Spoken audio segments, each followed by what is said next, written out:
Здравствуйте, товарищи! От творческого объединения «Гвоздь и молот» вам пламенный привет! Сегодня прочитаю вам несколько стихотворений Прасковьи Ивановны. На самом деле начну с одного стихотворения, которое предоставил мне Константин Бадокин. Я очень благодарен. Я увидел очень эпический слог, увидел эпические строки. Стихотворение под названием «Люди стали жестоки». Люди стали жестоки. Не все, разумеется. Что же дальше-то будет? Месть в моду вошла. Люцифер обнимает, колдует, зло сеется в ненадежные души под сенью крыла. Ты открытый прямо, так готовься к опасностям. За добром мстят, за помощь. Опомнись, народ! Началось перестройку свободы и гласности. Наглотались в избытке, как водки и вод. Исказились и лица, и все отношения. Нет доверия, все на проверке рублем. Деньги, деньги, в них сила, без них прав лишения. И суды правды нет. Чтоб душой и добром перестроились так, что все лучшее скомкали. Очернили все светлое, цельность на слом. Все разбили, что было святого, осколками. Пустоту душ заполнили.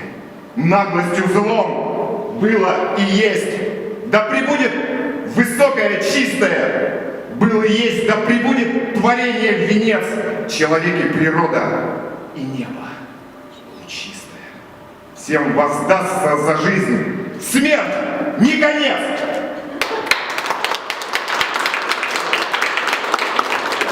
И немного про природу. Природный взгляд. Какой густой, шумливный ливень и беспросветный водопад. Балконы, окна, крыши вымыл и посветлел природный взгляд. И тут же солнце улыбнулось, встряхнулись ветки и кусты. И чем бы жизнь не обернулась, лишь были помыслы чисты.